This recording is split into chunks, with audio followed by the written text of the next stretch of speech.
নমস্কার বন্ধুরা, ঠাকুরের কথা চ্যানেলে সকলকে স্বাগত জানাই। পরম গুরু শ্রী শ্রী রাম ঠাকুরকে প্রণাম জানিয়ে প্রতিদিনের মতো ঠাকুরের কথা নিয়ে আমি অন্তরা আপনাদের কাছে। সকল বড়দেরকে প্রণাম জানাই।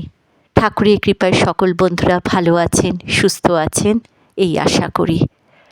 আজকে ঠাকুরের কথায় আমি রামভক্ত ফণীন্দ্র কুমার মালাকারের রামভাই স্মরণের গ্রন্থ থেকেই ঠাকুরের কথা শোনাব।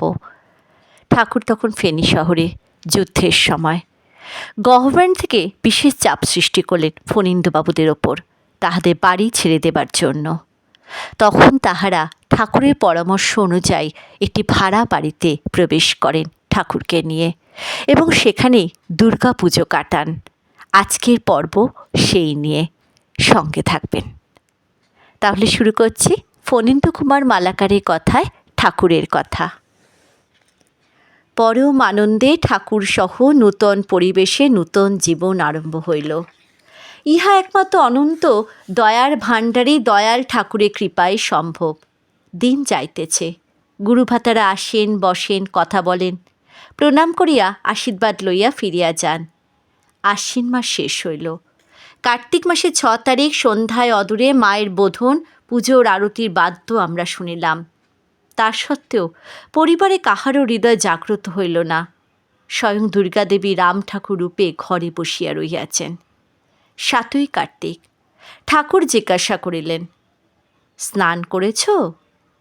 আমি চমকিত হইয়া ঠাকুরের প্রতি দৃষ্টিপাত করিয়া বলিলাম, না, এখনও স্নান করি নাই। ঠাকুর কিছু বলিলেন না। আমি জিজ্ঞাসা করিলাম, আজ হঠাৎ স্নানের কথা কেন বলছো? ভেবে তো পাচ্ছি না। ঠাকুর বলিলেন, শুনো, মানব জাগতিক সুখে মগ্ন থাইকা ভগবৎ স্মরণ বিস্তৃত হইয়া কর্তা সাইজা কর্মপাশে বন্দী হয়। বহির্গমনের শক্তি নাই। সেই জন্য মানুষের দুঃখ, কষ্ট, অভাব, অশান্তি আদি ভগবানের আশীর্বাদ স্বরূপ।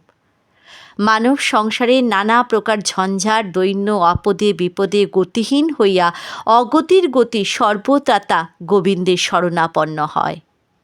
গোবিন্দ স্মরণীয় জনের পাশ ছাড়েন না, পরন্তু সর্ববন্ধন মুক্ত কইরা ভবসাগর পার করেন।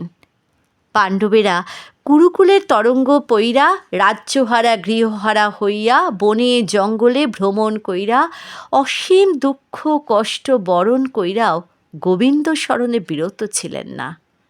গোবিন্দ তাগো পাশ ছাড়েন নাই। সময় অসময়ে তাগো নিকট উপস্থিত হইতেন।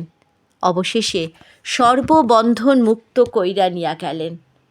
তোমরা এই সামান্য বিপদ অধীর হইয়া ভগবৎ স্মরণ ভুইলা আছো কেন? বলিলাম, স্বয়ং ভগবান আমাদের সঙ্গে রয়েছেন, ভুলতে চাইলেও ভোলা যায় না।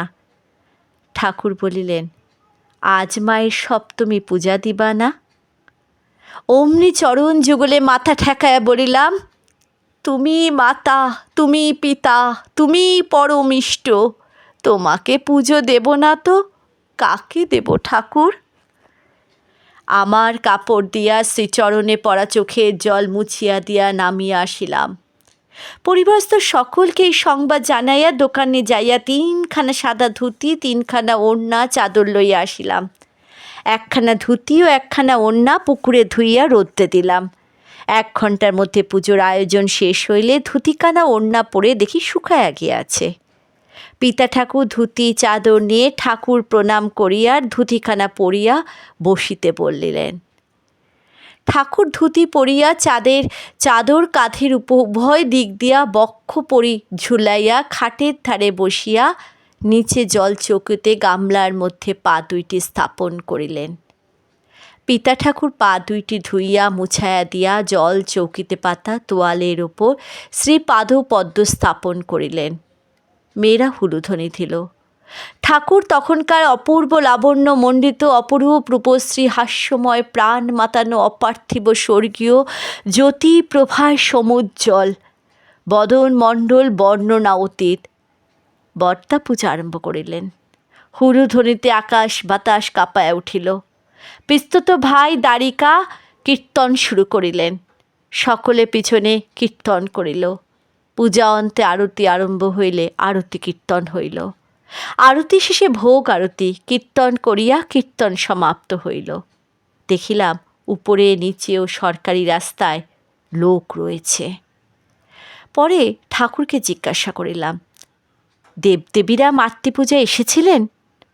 ঠাকুর বলিলেন, আসছিলেন, তুষ্ট হইয়া গেছেন। পরদিন যথাসময়ে পরিবারের সকলে ঠাকুরের ঘরে উপস্থিত হইল। গুরুভাতারা আসিয়া বসিলেন। বর্দা ঠাকুরভাইকে অধ্যকার পূজা করিবার জন্য আদেশ দিলে ঠাকুরভাই আপত্তি করা সত্ত্বেও পুজো করতে স্বীকৃত হইলেন। ধুতি ও ওড়না পূর্বদিনের ন্যায় পিতা ঠাকুরকে প্রণাম করিয়া দিলে ঠাকুর পরিধান করিয়া বসিলেন। পিতা ঠাকুর পা দুইখানি ধুইলে ঠাকুর ভাই কম্পিত দেহে পূজা বসিলেন। মেয়েরা হুলুধ্বনি দিল, পূজা আরম্ভ হইল। কীর্তনিয়া পিস্তত ভাই অসুস্থ হয়ে আমি কীর্তন করিলাম। ভাগ্নে সুধীর মৃদঙ্গ বাদ্য করিল। পুজো আরতি ভোগ আরতি অন্তে কীর্তন বন্ধ করলাম। পরে ঠাকুর ভোগ দেওয়ার সময় ঠাকুর খিচুড়ি দেখিয়া বললেন, মায়েরে খিচুড়ি ভোগ দিছ, বেশ করেছ। ভোগ গ্রহণ করিতে করিতে বলিলেন, ত্রিলোকের সব দেবদেবী উপস্থিত হয়েছিলেন, পূজা অন্তে মহাপ্রসাদ নিয়া চইলা গেছেন। জিজ্ঞাসা করিলাম, মহাপ্রসাদ আদি ভোগ যা দিয়েছিলাম দেখলাম সবই যথাযথভাবে রয়েছে, প্রসাদ গ্রহণে তো কোনো চিহ্ন দেখা দেয়নি। ঠাকুর বলিলেন, দেব দেবীরা ভোগ দর্শনে গ্রহণ করেন, ভক্ষণ করেন না। পরের দিন নবমী পূজার সমস্ত আয়োজন অন্তে ঠাকুর নতুন ধুতি পইরা চাদর কাঁধে স্থান পূর্বক বসিলে পিতা ঠাকুর চরণ যুগল ধৌত করিয়া দিলেন। বর্দা আমাকে পূজা করবার জন্য আদেশ দিলেন। আমি জানাইলাম, পূজা আমি জানি না, করতে পারি না, আপনি করেন। বর্দা বলিলেন, আর দ্বিরুক্তি না করিয়া পূজায় বসো। ঠাকুরের দিকে তাকায়া দেখি ঠাকুর হাসিতেছেন। কি আর করিব, আসনে বসিয়া অশ্রু জলে শ্রীচরণে প্রণাম করিয়া নারায়ণ স্তব করিয়া পূজা আরম্ভ করিলাম। কি পূজা হইল জানি না। অশ্রু জলে পুনঃ পুনঃ ফুল তুলসী চন্দন দুর্বা বিল্লপত্র দিয়ে বারে বারে শুধু প্রণাম করিয়া পুজো সাঙ্গ করিয়া আরতি করিয়া শেষ করিলাম। প্রণাম করিতে ঠাকুর আমার মাথা স্পর্শ করিলেন। ভোগ আরতি কীর্তন অন্তে পূজা সমাপ্ত হইল। সকলে প্রণাম করিয়া প্রসাদ পাইলাম। পরদিন দশমী। ঠাকুর বলিলেন, দুপুর 2টার ট্রেনে শচীনবাবুরে নিয়া চট্টগ্রাম বিধুবাবুর বাসায় যামু। জয় রাম, জয় গোবিন্দ।